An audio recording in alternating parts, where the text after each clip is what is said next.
Okay, today we're going to look at the way two grandmasters play.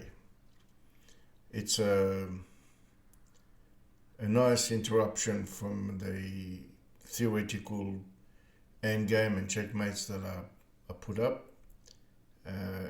So now we're looking at Carlsen, the world champion as white, Magnus Carlsen versus an up-and-coming, very strong grandmaster named Ali Firouzja. They played in round one of the 2021 Tata Steel Masters. So Magnus Carlsen opens with d4, knight f6 by Firouzja, a sort of Indian kind of defense. Just reserving the right of playing g6 or e6 or d6 or maybe even c5 in some variation. So it's a good neutral sort of developing move. c4, e6, knight f3, d5. So now this has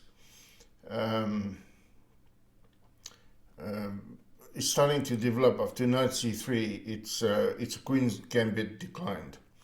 But what is important to notice for players who want to one day, become 2000 rating, is to notice that these two grandmasters don't engage into this mad tactical scramble that seems to occur every time a 1200 rating plays. So simply knight bd7. This is all theory. h6. He goes back. Whoops, I went one move too far. Knight d5, bishop takes e7, and here the best is to take with the queen. e4, knight takes, pawn takes. So white has got quite a good center here, and which is one of the aims of the opening. You always make sure you have a good control of the center. Castles, bishop d3, c5, starting to undermine the center. Now here Carlsen castles because king safety is absolutely essential when you play chess. So as you can see, both grandmasters have castled, pawn takes, recaptures, and now b6 with the idea of developing the bishop here and putting pressure on e4.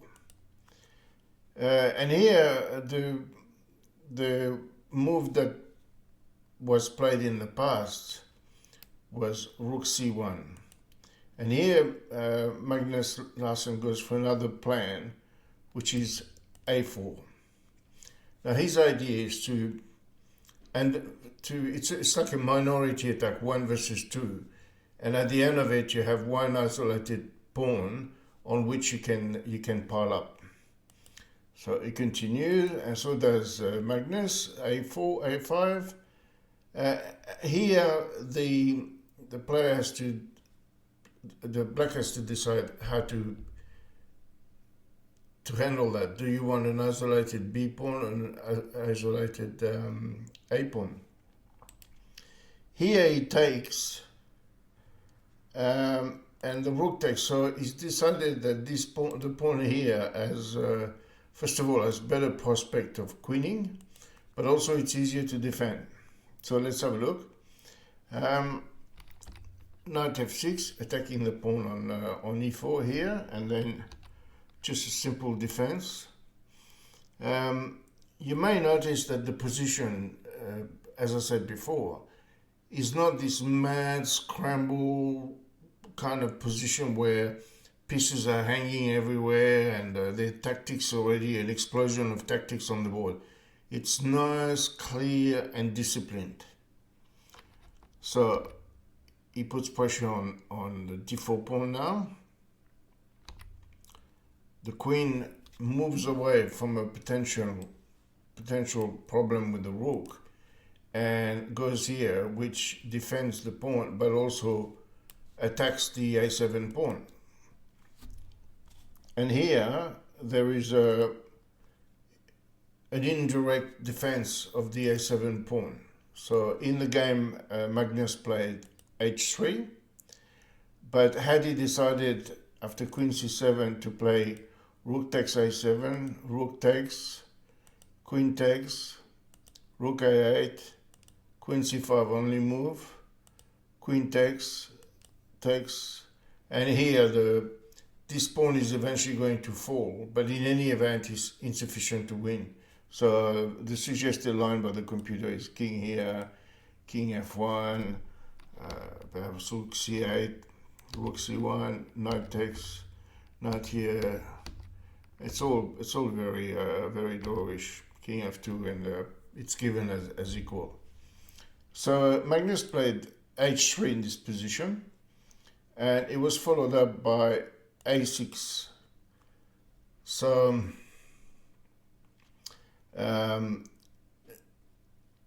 the way Magnus played in here is rook c5. Now, had he played bishop takes a6, which a lot of people probably would have, simply the rook move, rook d6 wins, because of course the bishop cannot withdraw because the rook takes this rook, and there would be curtains for white. Although there's plenty of play, you can go like that, and it gets complicated. We can have a look at the variation, and then you have rook takes a6, rook takes a6, and of course he has to defend the queen. He has to move the queen, which will eventually give time for black to play knight to d5. So say queen c1, he may as well just play that, and the queen has to move it. So there's no good moving. So Magnus here played rook to c5, attacking the queen instead of taking on a6, and queen f4, which makes sense. You increase the pressure on that pawn, which you're now threatening to win. And Magnus played rook e5 to defend it. Then Firouzja played knight d7. Then he went back to a5. Knight back to f6. So that's a tacit draw offer. So black is indicating that he's prepared to repeat the move here if the rook goes back to e5, and eventually it will be a draw by repetition. That's how grandmasters, with a wink and a nod, agree on draws. But here, surprisingly, Magnus goes for an extraordinary attack, and it's not an attack that you could see on the board. You know, the way you analyze this position is there's not much going on, and really the only thing that's going on is the attack on the pawn e4. But here Magnus plays d5, takes, and now it's followed by e5. So the pawn sacrifice has achieved something, which is to cut off the bishop from this diagonal, and it's also potentially given either the knight, a square for the knight here, or perhaps even in some variation the queen here, as we're going to see. So knight e4, which is the most active way of playing, and then queen d4, pinning the knight. If the knight moves, you just play queen takes queen. But there's still not a lot in that position, but it's emerging. Obviously, Magnus Carlsen is the world champion, and he has seen things that the common mortal wouldn't see. Rook to c8, then he brings that rook back, and try to understand why. So Firouzja says, all right, well, he's letting me push, I just push. And then we understand the purpose of this rook back to a1, which is now to challenge this bishop. And Firouzja plays the obvious move, and that leads to second pawn sacrifice by Magnus Carlsen, I should say. E6, he takes, and now he gets in with his knight on e5. So he's getting closer to the king. He's starting to have some mild attacks here, but also the threat is to push here because the knight cannot move, being pinned against the queen. So the queen drops back to avoid that threat. He plays f3 anyway. The knight goes to g5. And now, adding a little bit of pressure, rook b6. The bishop drops back, which is probably the only move, the only decent move. Then a very, very crafty move, which is very hard to understand. Queen e3.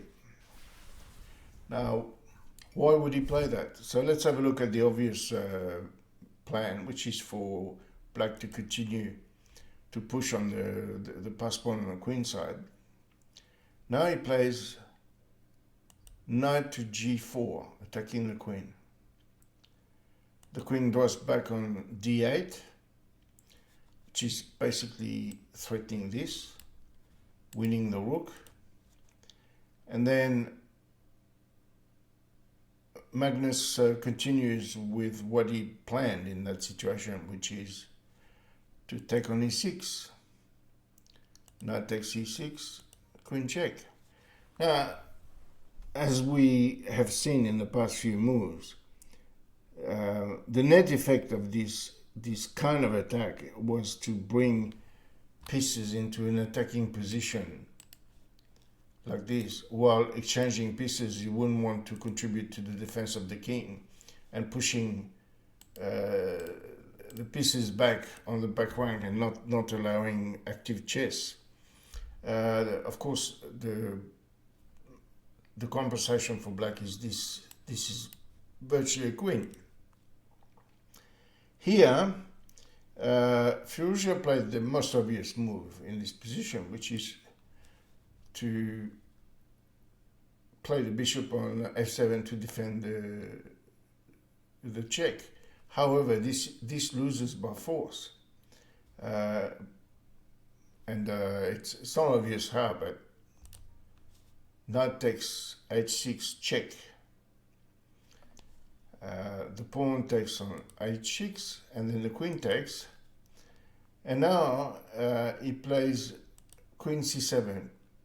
Why? Because if he had played, say, after queen takes h6, a3, the variation is quite, it's a well-known checkmate. Check, king here, check, king here, check, king here, check. So this is the reason why the queen has to defend the bishop f7 by going into c7. Check, king to f8, and that shows how few pieces are needed by the world champion to squeeze a win. And now check here. So of course the only move is the bishop going back. Then he goes back to h6 with check, and it's the only real move that here actually black resigned. But say if it played on g7, queen d6 check, the only move is getting smoked out of the rabbit hole, and queen takes queen to e7 checkmate. So that's just an extraordinary display of skill from a position where you would never have guessed that there was a checkmate. The world champion beats a leading grandmaster. You had to see it to believe it.